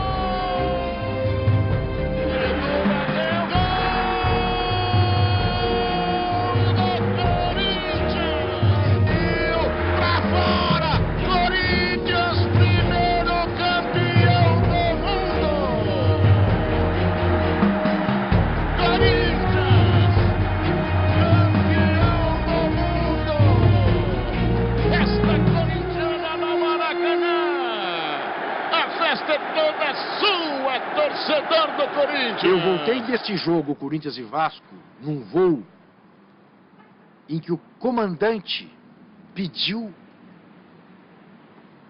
lá em cima no céu para a torcida parar de fazer ola porque estava desequilibrando o avião. Tinha um bando de loucos no avião, era só a torcida do Corinthians e fazendo ola no avião. E o comandante entrou pedindo, pelo amor de Deus, para com isso, porque isso aqui é grande, mas não é 2, né? E é isso, é a torcida do Corinthians. Depois de conquistar o mundo, o Corinthians ganha praticamente um título por ano.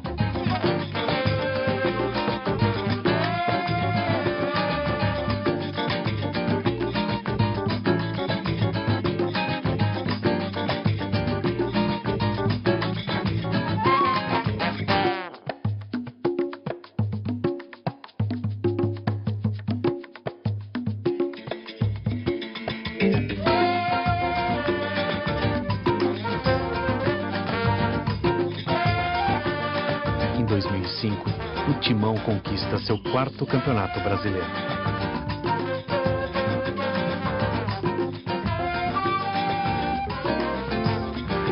Mas, como ao longo de toda a sua história, mais um grande desafio estava por vir.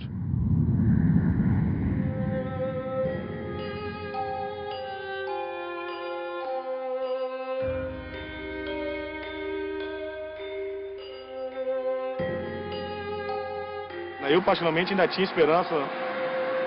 Até a última partida eu fui com esperança que a gente iria escapar, que nem ia acontecer aquilo comigo de novo.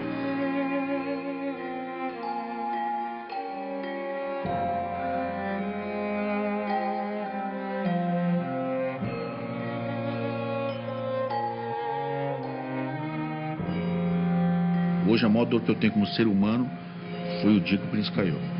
Foi muito difícil e deixa pra lá, vai. Foi o modo mais difícil de aprender, mas felizmente aprendemos, né?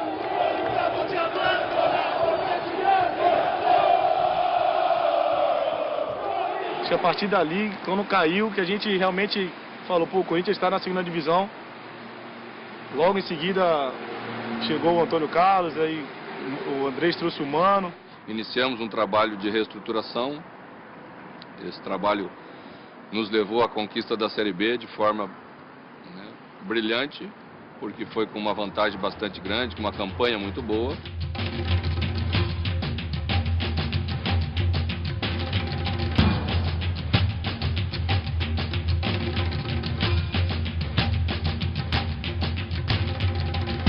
O Coringão voltou.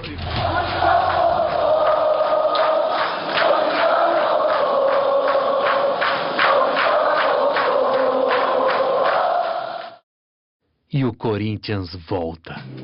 Volta com a força de um dos maiores jogadores de todos os tempos.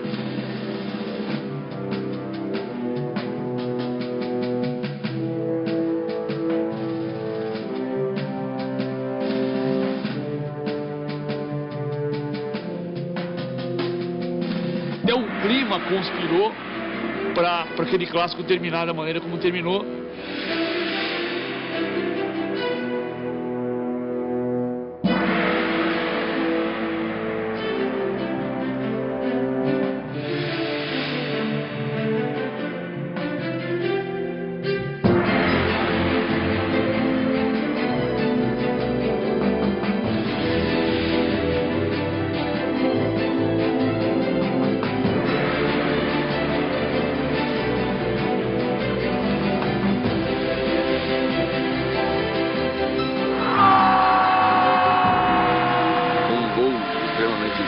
Importante e decisivo, só comprova a sua capacidade de estrela, de vencedor que tem.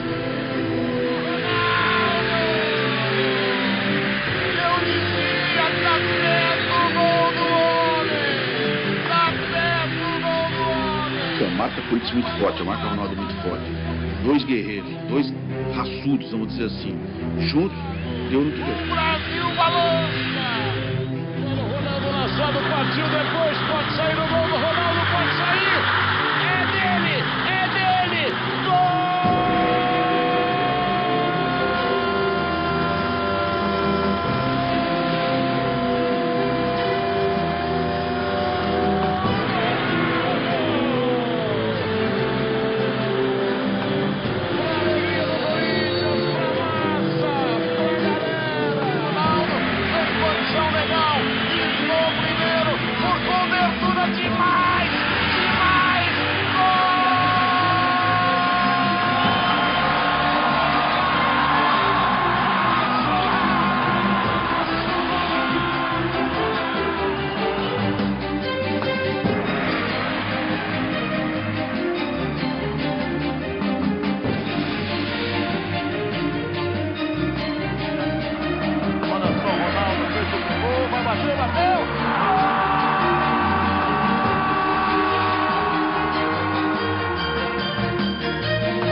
Pode explicar a garra de um jogador que passou por 8 cirurgias para se tornar em 2006 o maior artilheiro de todas as Copas.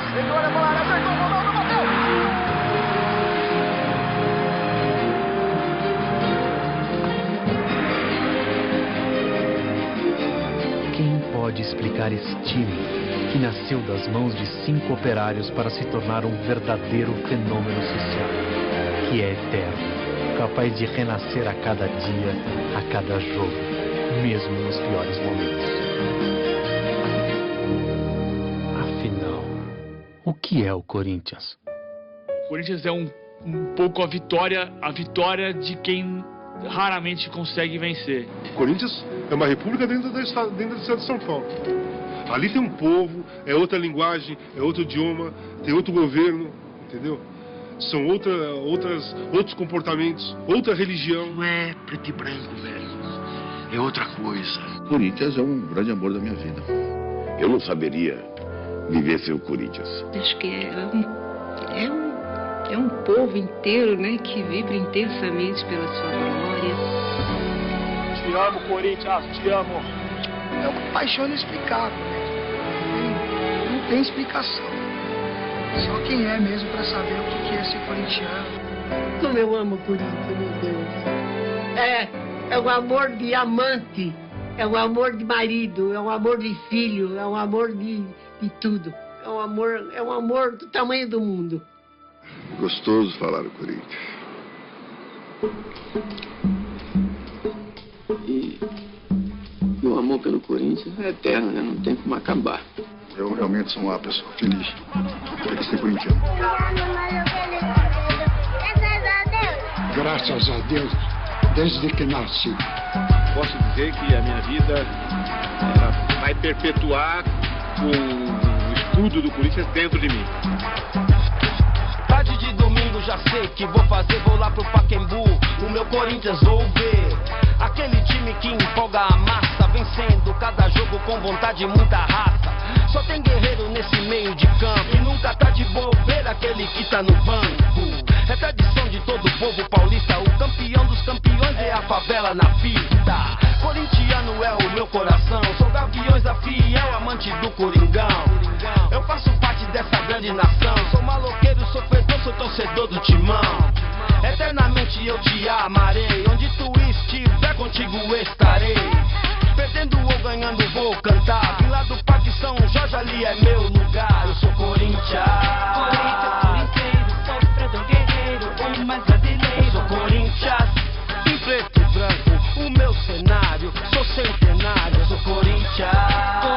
Corintheiro, sofredor guerreiro, o mais brasileiro. Eu sou Corinthians, em preto e branco, o meu cenário, sou centenário. Aí, em preto e branco o seu manto sagrado, quem veste sua camisa é abençoado. De longe ouço a torcida cantar, o todo poderoso nos iluminar. O 12º jogador, se o Corinthians joga pode crer que eu vou. São tantas glórias, tantos anos de vida, 1910 no Bom Retiro surgia o alvinegro do meu coração. Doutor, eu não me engano, eu torço é pro Timão. Seja da elite ou seja do povão, aqui bancada numerada é só união. Tipo a estrela de Ronaldo agarra de Zé Maria, sonho de um garoto que vem da periferia. O gol de Viola, o chute de Basílio, a classe do doutor e a fé de Marcelinho, a explosão de Neto, a habilidade de Zenon. O novo Rivelino é formado no terrão, como Vladimir, muita determinação. O carisma de Matheus, assim se forma um campeão. Eu sou Corinthians.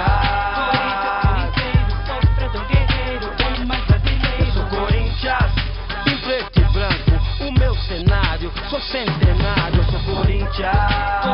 Corintheiro, sofredor guerreiro, o mais brasileiro. Sou Corinthians, em preto e branco, o meu cenário, sou centenário.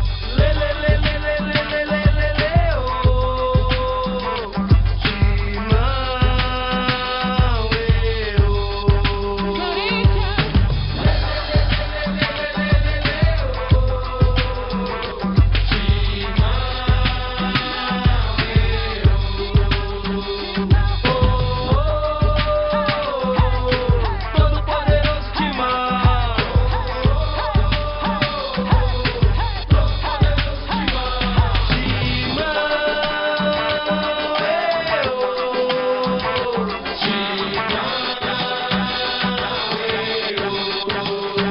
Corinthians.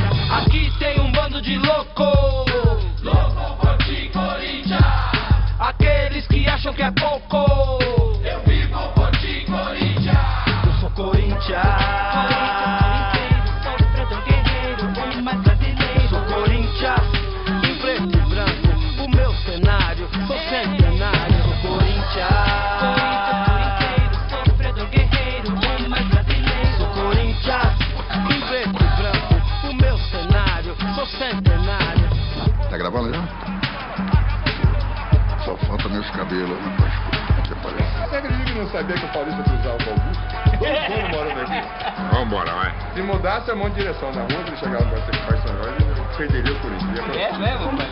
Tarde de domingo já nunca sei que vou fazer, vou lá pro Pacaembu, o meu Corinthians vou ver. Aquele time que empolga a massa, vencendo cada jogo com vontade e muita raça. Só tem guerreiro nesse meio de campo e nunca tá de bobeira aquele que tá no banco. É tradição de todo o povo paulista, o campeão dos campeões é a favela na fita. Corintiano é o meu coração, sou Gaviões da Fiel, amante do Coringão. Eu faço parte dessa grande nação, sou maloqueiro, sou melhor de São Paulo, é onde eu corto esse cabelinho. Vamos lavar o cabelo primeiro? Só que a torneira era dessa altura, você tinha que colocar isso embaixo. Isso ali é mangueira. É de 4 para lavar a cabeça. Eu sou Corinthians, em preto e branco, o meu cenário, sou centenário, eu sou Corinthians. Corinteiro, sofredor guerreiro, o mais brasileiro. Eu sou Corinthians, em preto e branco, o meu cenário, sou centenário. Aí. Ganhamos do Palestra, nosso velho freguês nacional. É que nem eu falo muito para os amigos da seleção. É melhor você ter torcida com sua favor do que contra. Mas por quê? Porque eles são muitos. Ser católico e corintiano. Não é isso. O alvinegro do meu coração, doutor, eu não me engano, eu torço pro timão. Foi, ação. Aqui bancada numerada é só união. Que faz estrela de agora vem um mosquitinho. Caralho. Ele sabia quando o jogador também. O gol de viola, o chute de vazio. A voz que eu mais gostava é quando fazia um gol, vinha correndo e pulava nas costas. O dele abaixou, né? Viva de mim, muita determinação. Carisma de Matheus, se for um campeão. Eu sou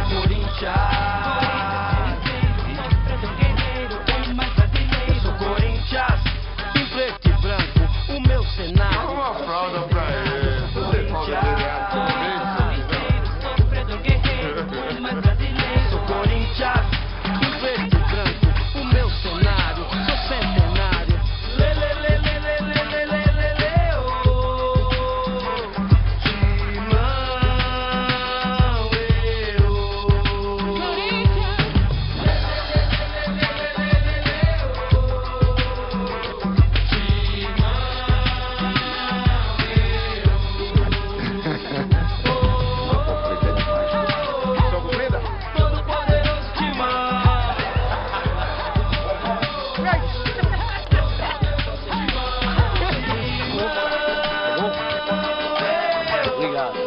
Legal é que eu tô liberado.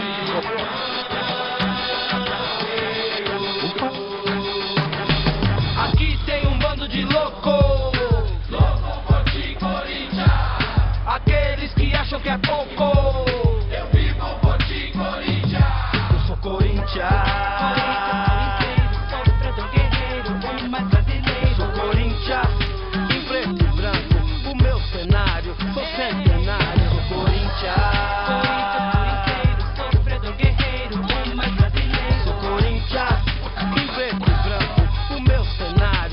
Centenário, Neco e Amilcar, Tupi, Gané e Deodébio, Jango, Brandão e Dino, Cláudio, Luizinho e Baltazar, Gilmar, Rincon, Gamarra, Givanildo, Geraldão, Tupanzinho, Ataliba, Ezequiel, Garrincha, Domingos da Guia, Ado, Balinha, Birubiru e Teves. Nós que tá.